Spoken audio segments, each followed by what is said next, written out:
I've never gone outside Europe. It was my first time in Africa. It was really a bit of an adventure. The first impression that I had was how there were so many people sitting on the ground outside the airport. You could be standing here and see the people arriving there, collecting the suitcases and get out. Something that you wouldn't see in Europe or any other part of the world.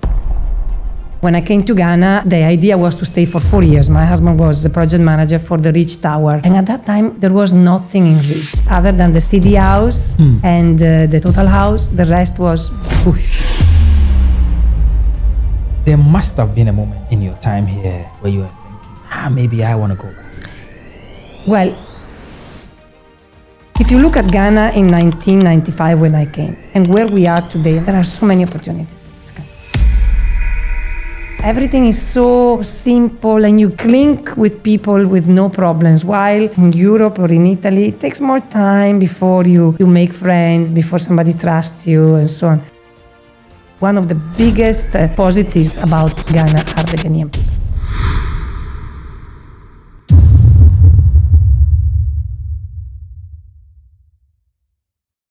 Hello and welcome to another episode of Connected Minds podcast, where we delve into the stories of visionaries shaping the business landscape. Today we have the privilege of speaking with Jolanda, a trailblazer who transformed her journey from a foreigner in Ghana to a leading figure in the country's real estate sector. Jolanda, you're welcome. Thank you. Thank you so much for accepting to sit with me. No, I say thank you. Yeah, I really appreciate it because, as I say, anytime I reach out to a guest and they spend time with me, I'm always ready to learn, always ready to listen, and I appreciate it so much. Yeah, you're welcome. I hope I'll be able to share some information that are helpful for you and for others. Amazing.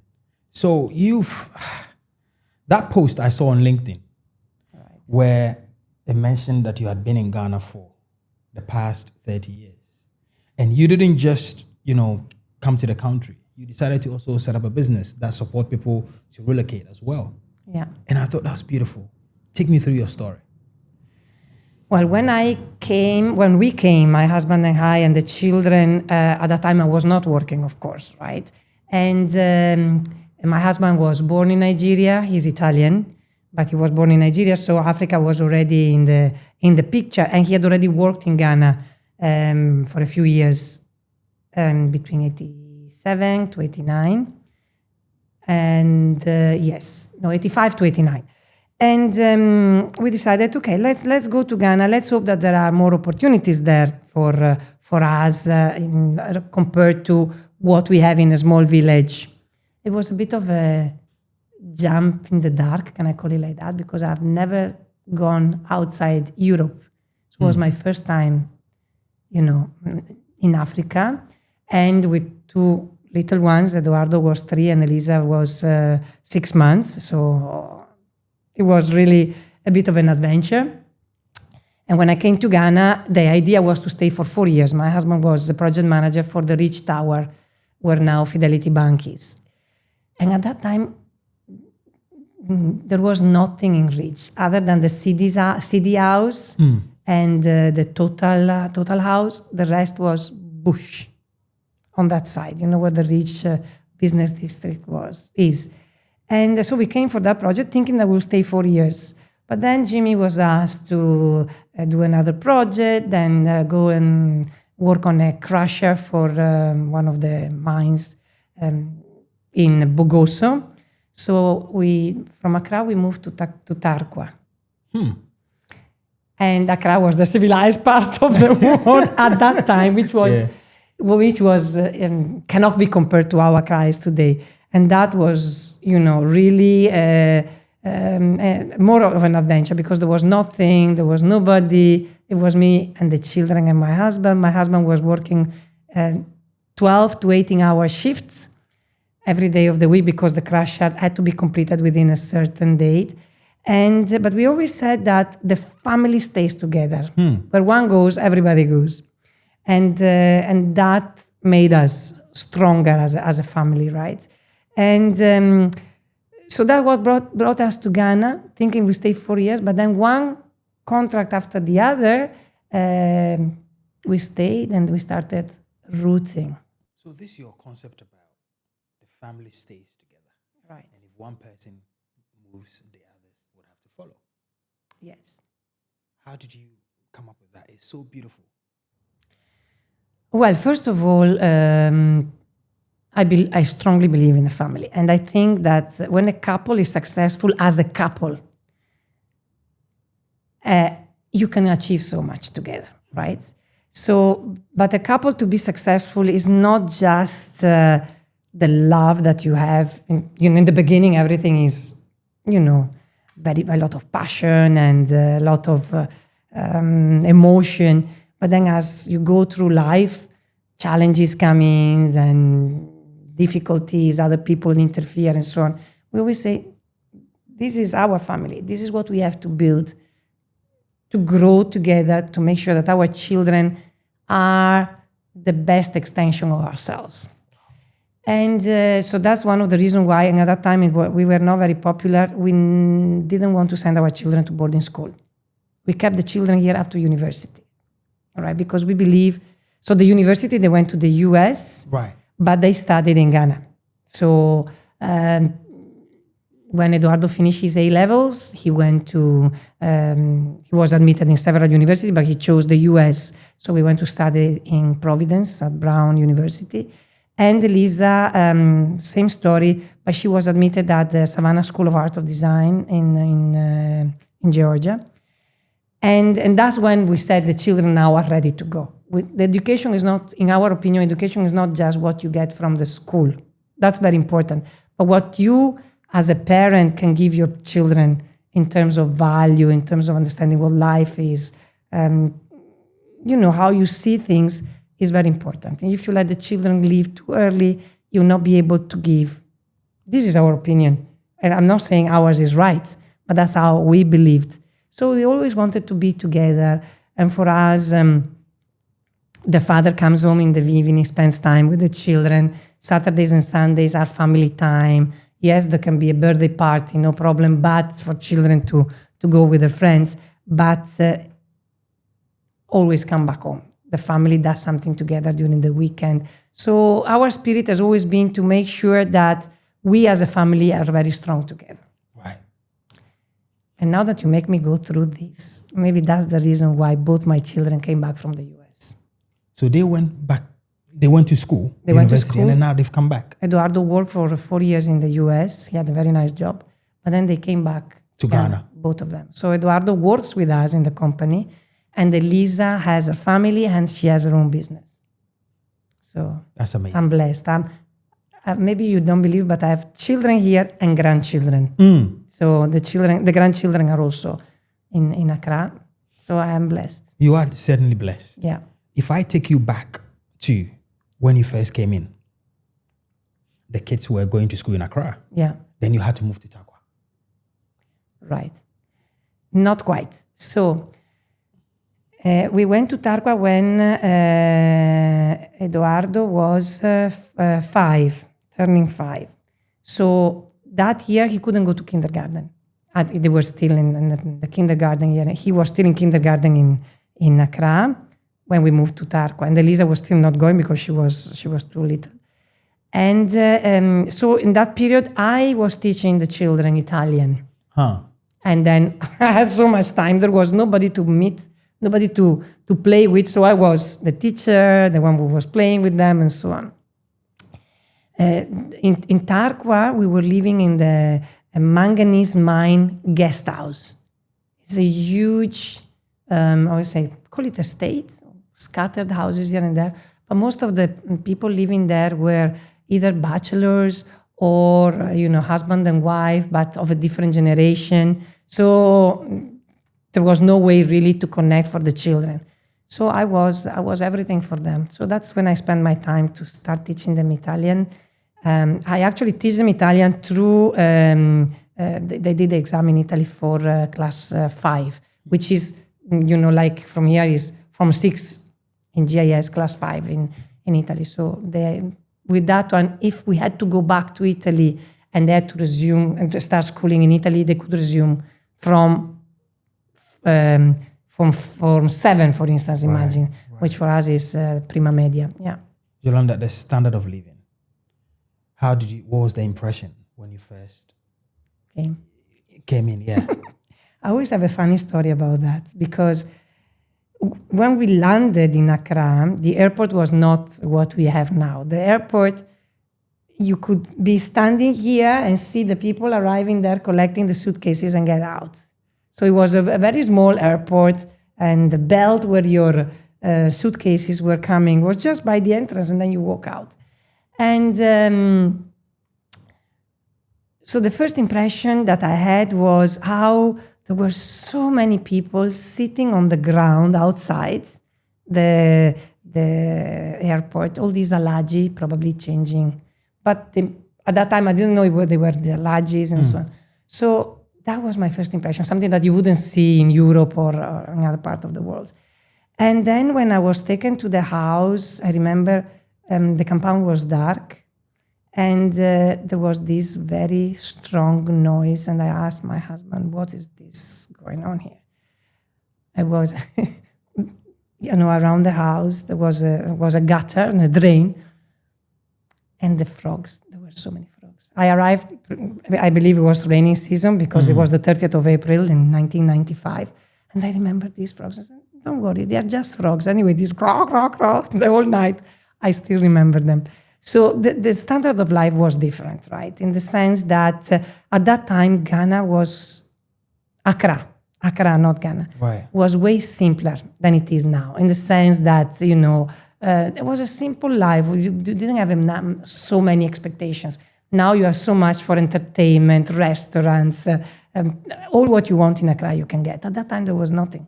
Supermarkets were not well furnished, restaurants were very limited in number, there was no recreational activities at all, nothing, there was nothing. So our recreation was Tesano Sport Club. Wow. That's if, at that time, if you were telling somebody about what you had just seen in Africa, that statement you would have made, and what you will today to tell that person that there are opportunities in Africa, what would it have been?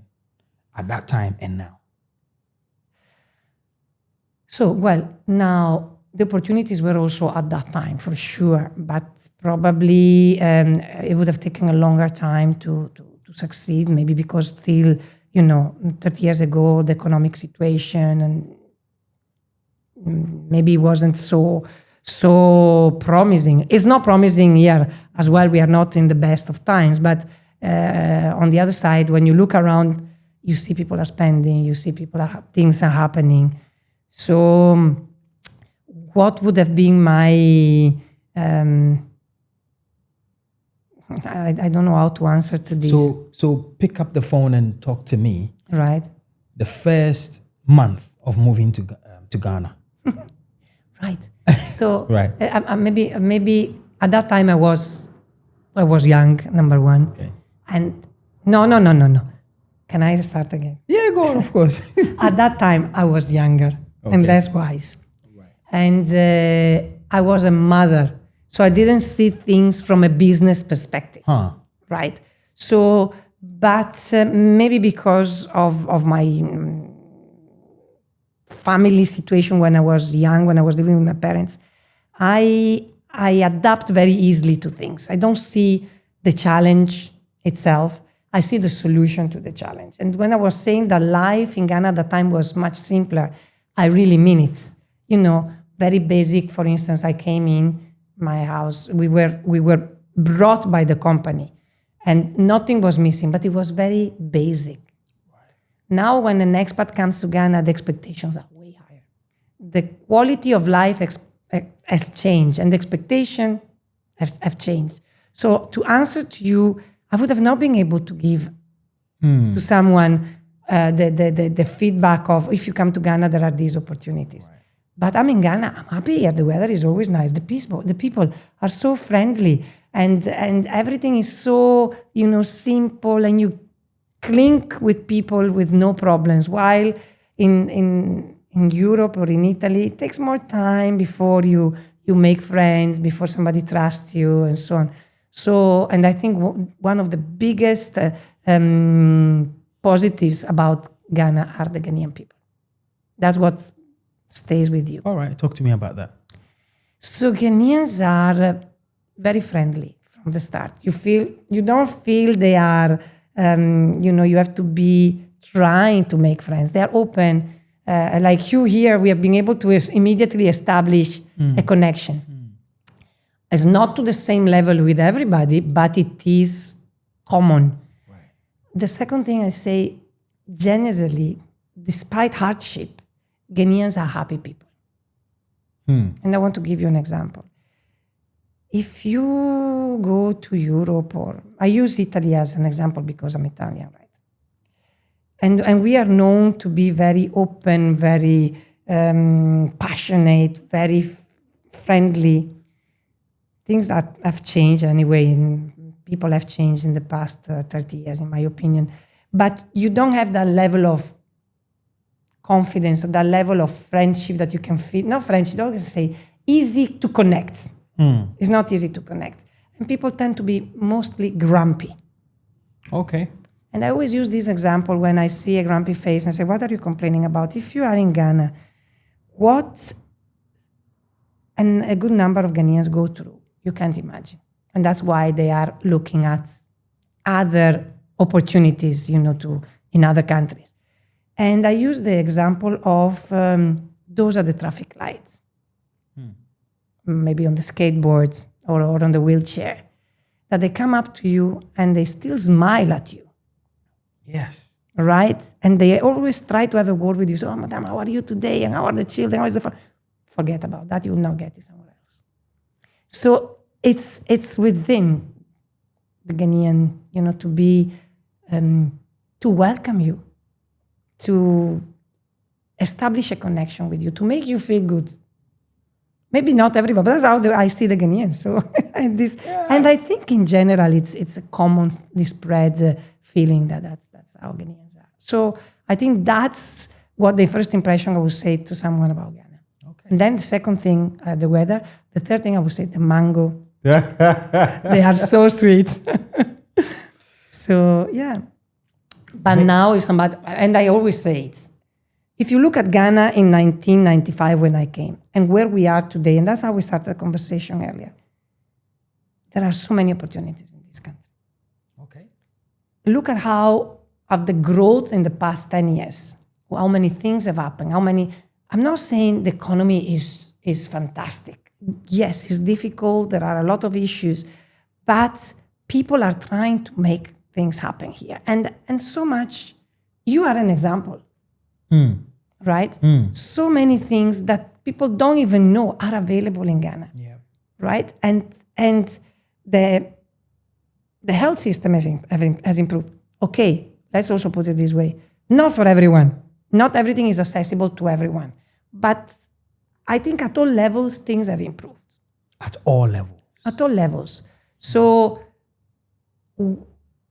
let's use another example. I don't know if it's...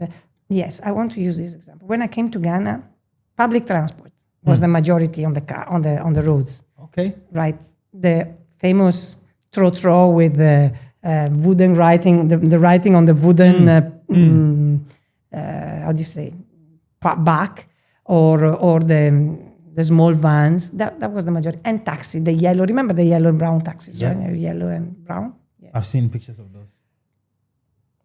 That was the majority. Then start about 20 years ago, you start seeing more private cars. More and more and more. Now what's the majority on the road? Private cars. Yes.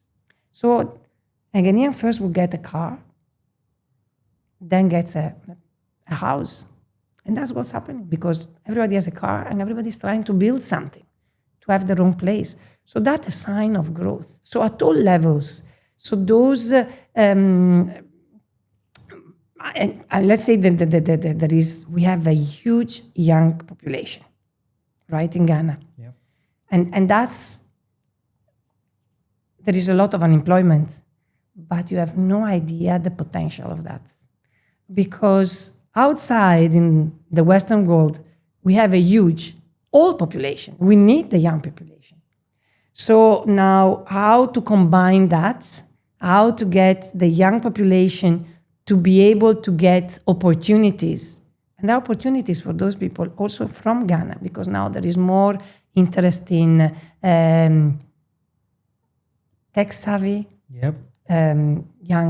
youngsters that can provide a service or can work from here for companies that are outside.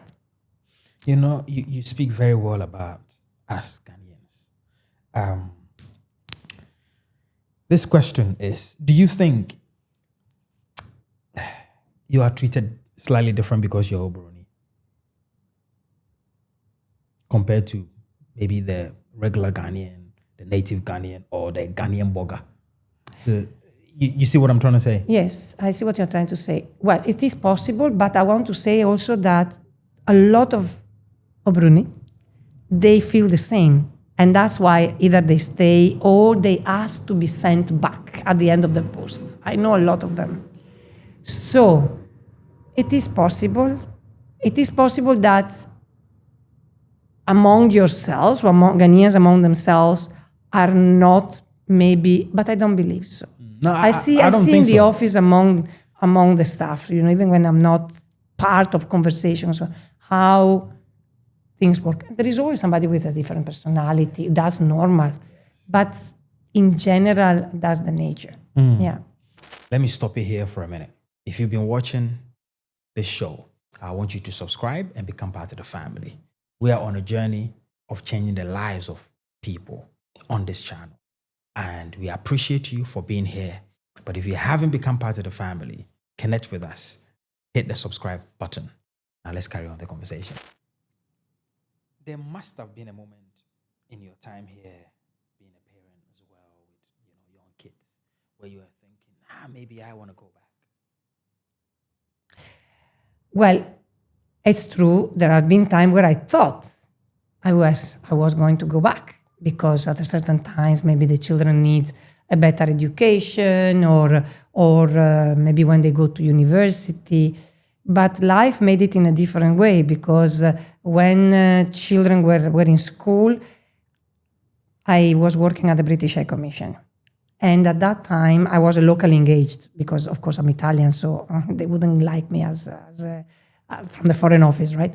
So I was locally engaged, and it was a perfect job, because I would start at 8 o'clock. I've already dropped the children. I finish at 2 o'clock. I pick them up. We go home. And they were in good schools in Ghana. So because, of course, as an expat, you have certain benefits that the company helps you with, certain things like the school, the rent, or the medicals, for instance, and so on. I would say that more than the children, what sometimes I thought I will have to go back is for health reasons. Because if you have a serious illness, and I did, my husband also had, Ghana, especially 10 years ago, was still not prepared. Now things are improving. So in that situation, in that circumstances, I said, okay, we'll have to go back. Luckily, we were able to resolve things, get better, and come back. And now when I look at it, I say, what Italy has to offer to me for a general, let's say, generic health issue, Ghana can offer me the same. So there is no need to travel back. And if other things happen, we will see. Thank God. Thank God. Yes. We're in East Legon right now. Yeah. A few minutes away from Trazaco. I want you to take your mind back 25, 30 years ago. How was the situation around here?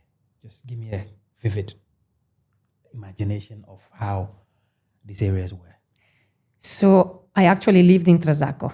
Okay. Yeah, from 2004 to 2008, if I'm not wrong. And I was moving from Tesano in a very simple house, not nice, but not anything special, to a Trazaco house. And we all know what Trazaco is like. I never felt home. The house was beautiful. The garden was very, very large. I never felt home because the houses are so big, and I didn't have that sense of coziness I'm used to, because I'm Italian and because I'm half Dutch. So, in Holland, everything is, every corner in the house is taken. So I never felt that sense of warmth and coziness that I like in a house. But that said, Trasaco is beautiful and it's really, it was really a nice place to live in, especially with the children.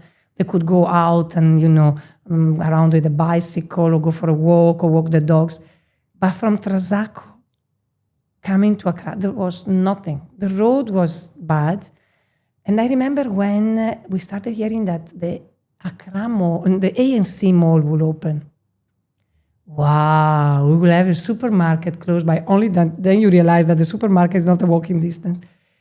There was nothing. If I had forgotten to buy breads or sugar, I had to drive all the way at that time to Max Mart 37 or Koala in Osu. Imagine. Okay. Also supermarket when there weren't so many as there are now. If you needed anything urgent in a pharmacy, the closest pharmacy was inside East Legon, and were just a few. So otherwise you have to go to airport. Clinic, there was nothing here. There was really nothing. So it was Tesano in the end was better served. Okay. Right, yes. Or let's say closer in a sense to the main amenities of the city. So there was nothing. And now when you come here, every week you see a change in East Legon. You see new shops, new supermarket. Oh, they are tarring that road. It wasn't tarred. And, it's incredible how it is developing. In my opinion I don't think I've seen anything of this in any travels outside Ghana that I did. Go to the US, go to Italy, go to Europe. Everything is already developed. So there is a huge gentrification happening in cantonment, in airport, and new developments here in East Legon. Development, commercial, residential, so a lot going on. And then the time came where you said you wanted to start your own business. Right, let me explain what happened, because I think I need to go back a little bit. So when I was at the British High Commission, I thought that was my, comfort zone. It was a comfort zone. But then I realized that there was no room to advance in career. Right. So first I was data entry. From data entry, you pass to the next level. So I was in charge of the general office, so overseeing data entries from other staff. Then I was moved to registry and appeals. And I finally landed to visa writing office, which is the top. Okay. But then after, I think it was about 2 years in visa writing, you can't see passport and visas anymore. I said, I need something else. So I resigned and I said, okay, I want to start studying French and see if other opportunities come my way. But after 2 months, I got an opportunity to work at Villaggio as the head of sales and marketing for Villaggio Primavera, which was the first project. And at the beginning, I was alone, I didn't have a team, and I was just doing the sales. Then as we started selling well and so on, the team grew. I had some staff joining. And then I thought that was my perfect job. And I loved it. I really did it as if it was my own business, because I put passion in what I do, right? And I worked there for 8 years. And never in my life I would have thought that I would have resigned. But July 2014 comes, and I was already suspecting something, but I found out that I had a breast cancer. So when that happened, I had to take a bold decision to resign and look after myself, because the way I was running the business, not running the business, but the way I was involved in the sales department was so deep that I couldn't say, it doesn't matter, I can take 1 year off and they can, everything stays in my mind. And I will always be concerned, that guy hasn't signed the contract, the other one hasn't paid, I have to call. I needed to just cut completely and focus on myself, because having a cancer affects you also mentally, not only physically, but mentally. And so I resigned. And despite the very challenging situation I was in, that started, growing in me the need to have something to look out for in the future for myself. And so probably even before, not probably, before coming to Ghana, I was thinking, what can I do when I go back? I don't want to be a housewife, because when you are home, you have time to think. And when you go through some difficult situations like a cancer, thinking is not good.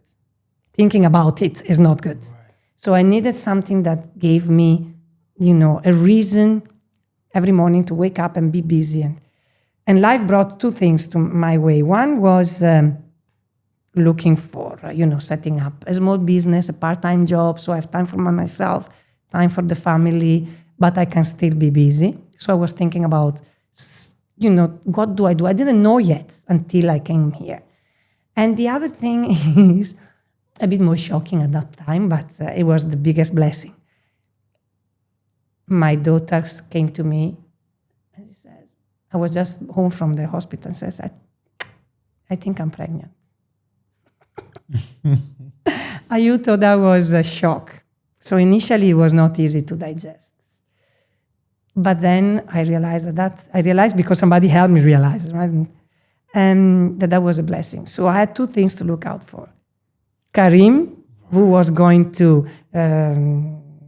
was due to arrive, to be born in March, and then this idea of having my business. And so I started being busy preparing for this little one coming and helping my daughter and so on.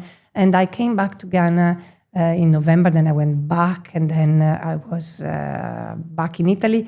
And then I came back with my daughter when the baby was born, and permanently. And that's already, I was preparing, I want to do something of my own. And I started meeting with some of my dear clients that I had at Villaggio and Trasaco.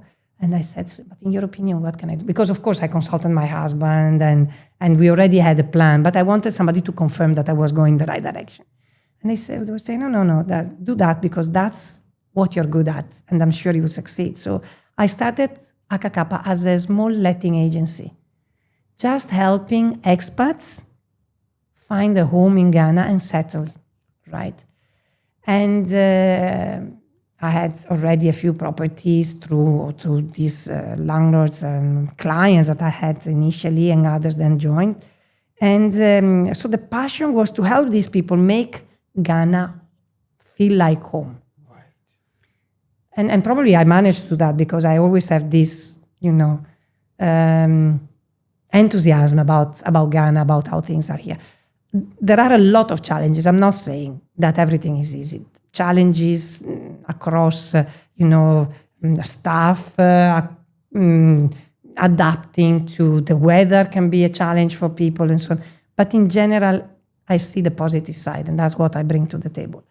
And so now I spoke very long, and I don't remember what the question was, but I told you the story of how I started Akakapa. And how it's just by coincidence. I would have not resigned if I didn't get the cancer. So, and then that's where my, how can I say, I have this motto that when something happens, even the worst thing is because something good will happen after. So, yeah, that's it was intense, I must admit. It was intense, and it was a year, and that was when I turned 50. So it was my 50th birthday, it was my 25th wedding anniversary, and it was also the worst year of my life because I discovered that. But again, I am blessed that I'm here to tell this story. So, and I advocate, and I always make sure that I spread the voice about cancer and how women and men as well should always do the checkups often enough, yearly at least, because early detection is key. Yeah, exactly. Absolutely. Yeah. Then your company, Akakapa, how did you discover more opportunities outside of what you already knew through your network? Well, when you are in business, or at least for me, my mind is always looking for something, right? Okay. I'm always looking. First of all, I'm always looking how can I do best what I do. I can do better what I'm doing, and that's a positive. Is also a negative, right? Because in a way, it bogs me down. Because if I see, like before coming here, there was a problem with something, I called all the team and I said, this was wrong, we should have done it this way. Can we from now on use this new system in doing the same thing, right? And I expect it in a way that relates to Akakapa. So even when you write a letter, it has to be in a format and in a way that speaks for, exactly, represent the company. And this is not something that you can expect your team to know. You have to keep talking about, you have to keep building in them. So how Akakapa is and how you expect them to be able to deliver to that standard. Whether it is a letter or how you take a call or how you deal with a client.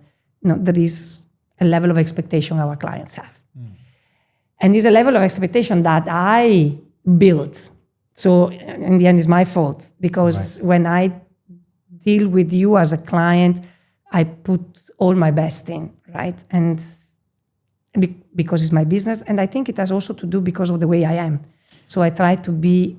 But you also find that becomes an edge on its own. Oh, yes. And because sometimes what we see here in many, Ghanaian companies is that they don't go that extra mile to take care of their customers. Absolutely. So if one person decides to put their all in that business, they get a lot of clients because that's what people want. The expectation and the experience that people is get. the experience. There you go. Is the experience. So and this is something that I frequently use with staff when I'm talking about customer experience. When you go in, and I use the shop or in a restaurant, and the shop attendant or the waiter goes the extra mile and makes sure that you have a good experience, that you're happy. It's nothing special, but it's just to show that you're doing your best for that person. I will go back to that restaurant or to that shop just because of that. Sometimes it's more the experience than how nice the restaurant is or how good the food is. And the same in the shop. So when I go to a supermarket and I go to the counter, I always go to the counter where the lady is friendly and she talks to me in a better way, or she's more helpful. It's natural. You are drawn by that because you make a better connection. In customer service, in customer experience, there is so much to do, so many opportunities in Ghana. Because I think the people are ready to learn. Only that there isn't enough training in that. Let me stop you here for a minute. If you've been watching this show, I want you to subscribe and become part of the family.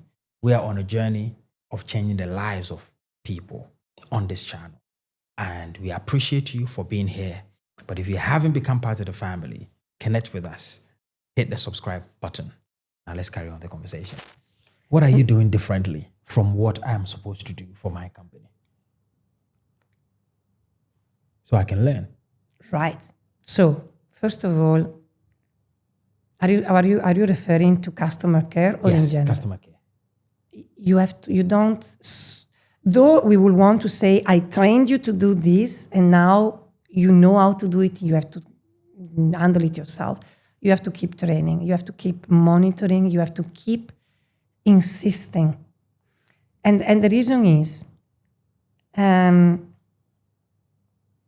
so if you work at Akakapa, you work in a nice environment, air-conditioned, people around you are friendly and so on, and you are expected at a certain level. The moment you get out, you are maybe going into public transport, you are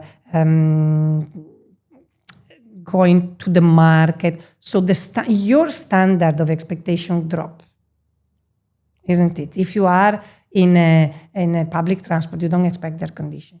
You don't expect the maid to be polite. or when you go to the market, you know that it comes with some challenges. So you, as the user, drop your level of expectation. And it's not right for me to expect all the times that when you come back into the Akakapa environment where everything is neat, the condition is on, everything is in place and so on, you bring up your level again. So it's a continuous, making sure that they are clear with the standard. That's number one. When there are challenges with clients, step in and help. Don't expect that your employee can handle all the challenges. And that sometimes is very time consuming, but it is necessary. You have to be able to step in and assist that member of staff in resolving the problem. So the next time something similar happens, because there is no procedure or training that you can give that has everything already in it. Human situations where a client gets upset or you haven't said the right thing happen despite any training, right? So you have to constantly bring in training. And I think one other thing I do different is I bring the passion, and I try so much to pass on my passion to my staff. It's not easy. It's the level of, and I always say, it's the level of energy that you give out that will give you something in return. So even when you are dealing with a client, if your level of energy is good, is positive, you positively charge the other person connects with you, and then you go. But if he's dull, you are average, they will go with somebody who has better energy. I've learned so much. Okay. All those things you just said. I've learned so much. I think that's why usually for me when I'm employing, I love people who are proactive. That's like my number one. Don't wait for things to all go bad before you start thinking. Somebody who can think on their feet, think very quickly, act very quickly before problems start happening. But you find that level of quality is very low here. And you have to keep going through series upon series and interviews upon interviews to get that quality. And even when you've gotten it, CPDs, KPIs, you just have to keep going on. And this is a challenge that all employers have. And it's sad. It's really sad. Yesterday I was at the CEO Summit at the Kempinski, right? And so then you are there with other CEOs, other managing directors. They all share the same frustration. And you see, I think there are a lot of reasons why. And it's not only in Ghana, in my opinion. Maybe it can be a bit more complicated here, but it's also a generational problem. Okay. So yesterday, one of my staff told me, I always listen to that podcast. And that made me think, all right, podcast. For this generation, podcast is like reading a book, right? It's the way you learn. Yep. And for me, it's still the book, right? I still need to have the book in my hands to learn. For the new generations, the podcast is a different way of learning. And I said, okay, so this maybe is one of those people that are maybe more into podcasts than on social media. The reason that I'm bringing this in is that I feel that the more we are on social media and the more shallow we are, because we keep scrolling, jumping from one thing to the other without going in depth. We love the news to be just headlines. We don't go and read. So the headlines can be so deceiving because the way you put the words, right? But if you go in depth in reading an article, you know more, you understand better. So I think it's generational because of that, because social media doesn't help. And for Ghana youth, and I keep saying that when I employ people. So I employ for attitude. Okay. Right? Are you proactive? What is your energy? And they come very well prepared to the interviews. And I'm sure it happened to you and to other employers. God, is it the same person that I interviewed? How come the output is so different? Sometimes I say, it's the interview system. So we craft new questions and we make you do a test there and then. We come up with some think on the spot, difficult questions. And we still make the mistake. And it's sad because there is, as I said, a high number of unemployed young people. And they all deserve an opportunity, right? You wish you could give everyone an opportunity. That's not possible.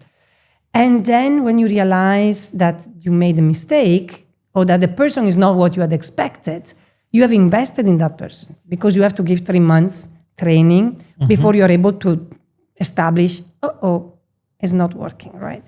So we introduced, for instance, last year, apart from an HR, we're not a big company, but we said I can't handle all these children that I have here by myself and my husband and Eduardo. So we employed an HR. And I must say, it was a very good decision. But then we said, okay, we need to improve our training. So we have a person dedicated to training only. Wow. Specialized in training throughout our processes. 3 months of training, test practice, this and that and that. And still. So I have a word for the young people listening to this. It's on you to succeed. It's on you to be eager to learn. Come to a company, say, me, Excel, I know it upside down. Every industry, in any business, you need Excel. You need to really know it. Don't say, I know 60%. When I look at it, it's like, God, not even at the start, you should be that low. And you need to know how to use Microsoft, all the Microsoft applications. You need to be very conversant with AI now. Come and show how good you are. And then you have an edge because then people say, okay, this person has all what it takes to start well. But if I have to employ somebody that doesn't know how to use Excel well, I have to start from the training from very low. And so it takes longer for that person to be able to really be productive. That's the reason why I employ somebody, to have something in return, right? And that is what I see. There is no, very, very few have that eagerness to learn. They come prepared. Even if sometimes knowing how to use this application is more important than certain degrees, university degrees. And again, school is not preparing this generation to come to work. There is the national services not preparing them. So we have national service that go out of here, from Akakapa, and they find a job right away. Or they stay because they're good, and we say, please, now that you've learned, stay. And we don't treat them as national service, actually, by the way. Train them much better than. I treat them much better, yes. I make sure that. Some of the things you've mentioned here, if there's anyone that has watched this episode or listened to this episode up to this point, I think you need to rewind. They need to rewind it, maybe about 10 minutes, Right, back, and then listen to it again. Because I think this is the key. I have seen students who are learning how to use a computer simply by the teacher drawing it on the board. There's no practice. right. I remember sodium chloride experiment. I had to remember the formula. Yeah. There's no actual doing that is happening. Today, with the age of the internet, you can go on the internet with your phone and learn everything you need to know. Yeah. My son, 6-year-old, knows how to use Excel. He can generate a bar chart. But then you have somebody that comes out of university and they struggle. So I need to take you back a little bit more. It comes from the family. If in the family, from day one, and I really mean day one, you stimulate your children in learning, and you talk to them as adults. I am doing this because even like, let's switch the light on, and you show them how to switch it on, how to switch it off from the very early stage. It's something that or you go up the stairs and you count with them, or you do things and you involve them in doing that. They are eager to learn.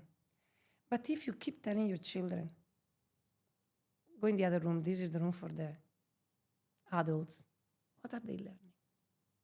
You see, so it is also the education. And I think the generation who raised these youngsters is the one that has been busy with work, trying to make a living and so on. So they didn't understand, or they didn't understand. I think the right word is they missed the importance of bringing up their children with, the practical aspect of life, the learning, because everything that you learn is gold for you, because you're not leaving it to somebody else. It stays with you, and the more you learn, the more you grow, the more you can do so many things. I always say, what you learn in Akakapa, you've learned it here. You can take it everywhere. It's to high standard. But you have to learn it. You have to learn it, and you will be richer and have more opportunities. So I think it's, for me, it's with little children, it's there that you start to grow their minds. You can start growing the mind when you're in university. It has to start from when they're little. So if your child wants to use the iPad to learn, or the computer, to learn how to use applications and so on, let him be. If it's too long on iPad, on games, take it out, throw it, and let the little child play with Lego, or do other things that are creative. Make them think, how do I want to do that, how do I do it? Yes. And you have to think. Yes. And that's how. And then come up with ideas for them. Exactly. So I feel that that's one of the problems that we have. That's why. If you could give one piece of advice to your younger self, what would it be?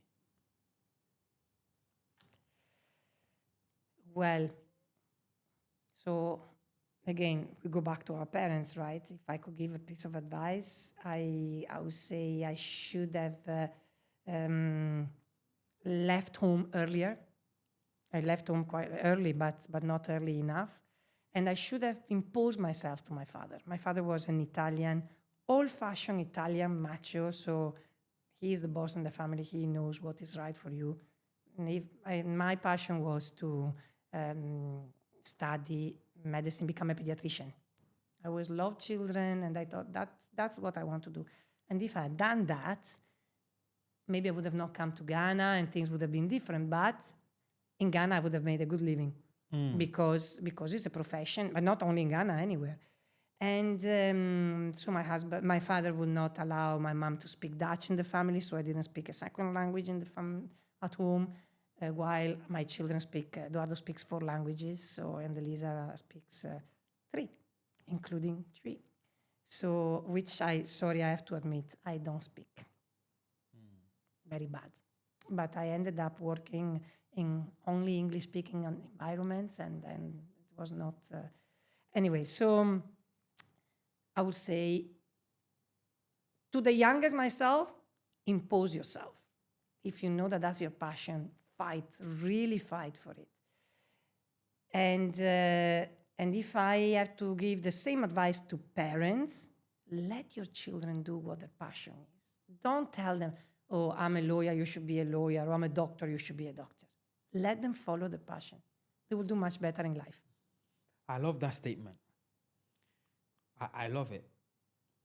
The last one you made. But you made a statement earlier when you mentioned that, the parents were very busy trying to make, ends meet. Yes. For the family. So those same parents are now thinking to themselves, if I let this guy follow his passion, he might not be able to bring in the money to support the family. You see the way the thinking is. Oh, no, absolutely. I'm also a parent like that. Right. So sometimes it's like they want to draw a line very quickly and say, hey, I'm struggling at the moment to take care of you. Now, I know one of our neighbors whose son is a doctor and is making a good living for himself and taking care of his mom. So maybe for that reason, I'm going to push this young boy to become a doctor by any means. So then it takes that boy away from what he really wants to do. And that is a difficult one, isn't it? It is, very much so. As a parent, I will say that being a parent is the most difficult job. Yeah, they should have told us. No, but the good thing is that you learn on the job. That's true. That's true. So now, what I think is this. So passion is what drives us to be the best, no matter which passion. Right? If I have a passion for cooking and I love cooking for my family, I will really make a good meal, right? Even if I'm not good. But with time, I will learn and I will make sure it's because it's in my passion. And I will do it best. You said you have a passion for this. And you do it beyond what I was expecting to find, right? So the parent has to be able to be so many things, but also to read in the personality of the children and say, okay, the passion, this person is so good at that. If you want your child to be a doctor, and every time he scratches himself a little blood, he faints, that person cannot be a doctor. Right? So yes, you can push, you can advise. I did advise my children. But I guided. I didn't enforce. My father enforced. I didn't do what I liked in life. I would have never thought I would be a salesperson. I would have never thought that I would end up in real estate. It was just life happened, and that's where I am. But my passion was not this. Then that I put passion in what I do is a different thing. But if I had to do what I liked, it would have been something else. So me, to make ends meet, I am doing, or I started doing things that I didn't have a passion for. Right? Then it evolved, and real estate is my passion. Right. But it's a coincidence. I might have ended up being a shopkeeper. No, I get it. It makes sense. You see? So that helping children find their passion and make sure the passion is not, there are and nowadays there are so many professions that you can do that, are new. So technology, for instance, the future, we should have started 10 years ago to push everybody into that, right? As we are evolving, research, technology is still something, but there are so many professions. So not because you are a lawyer or your neighbor is a doctor, be a doctor. Because that doctor, if he doesn't like it, will make so many people That's true. not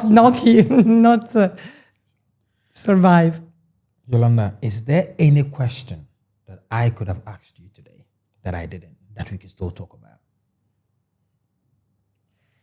Oh, wow. That is, I can talk forever, so that's me. Questions. Well, maybe what we could touch on is on real estate, because, and even yesterday, young people come up to me in real estate or working for developers, and Jolanda, I will want you to be my mentor. And honestly speaking, I don't have the time to be a mentor. I really don't, because real estate is this business is so demanding. When you are into services, you're not selling an item to somebody and that person walks away. And with that item, in services, you have so much more work around it. The way you establish the initial contact, the way you build a relationship, the way, in our case, then the way you conduct the viewing, the way you follow up on the contract. And you have multiple parties involved, from a buyer to a seller or a tenant and a landlord and artisan to do the works and your staff to deliver. So really my day, I have applied for 9 days a week and 30 hours a day, but God said I have to do with what he has given everybody else. The time is never enough. But what I want to say to all those who are out there who ask me, how can I make it to succeed? First of all, passion. You have to have a passion. Don't go into real estate just because you think it's money making. It's a whole lot of hard work. Second, and I think that works for any business, this and this, the passion, and you have to be a workaholic. You cannot set up a business and not be, into it all the times to make sure that gradually you grow and you improve. You don't grow just by having more properties or more items to sell, right? You grow by improving the way you give your service. And to improve, you have to learn, you have to study, you have to put in place processes and procedures. There is so much around that. And I feel that everybody thinks that real estate is so easy. It is so complicated.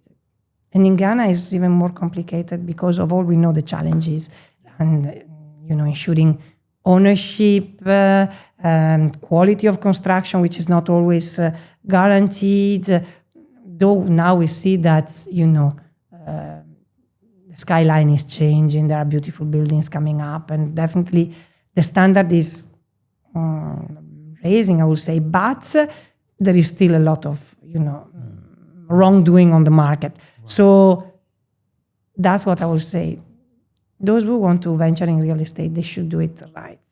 They should just take their time, first learn, and do one thing at a time, and do it right, with passion, and work very many hours, so many hours.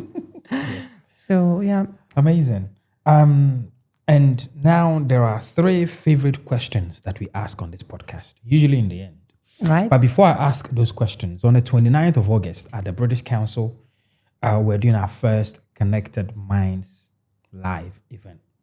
Now, right. It's going to be for only 250 people, and all the details are going to be in the description. You can register, and then we'll go through and then see which people we think would benefit from the conversations we're going to have. My question to Jolanda is motivation or discipline? I know you have to have both. Okay. You definitely have to have both. The passion and the motivation are, I will consider, the same. If you are passionate, you are automatically motivated, right? And the discipline, if you are not disciplined, you cannot put structure to what you do. So for the person, for the employer, the same way. You have to motivate your staff, but you also have to give the discipline.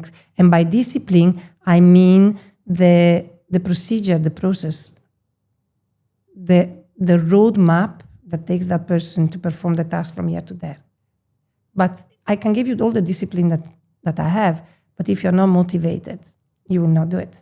And on the other hand, you can be so much motivated, but if I don't help you with the discipline, with the structure, you will not achieve. So the two go together.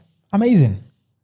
There's always a different perspective when we ask, and I've asked this question more than 120 times. I hope I answered the question. Oh, no, you did. You Okay. certainly did.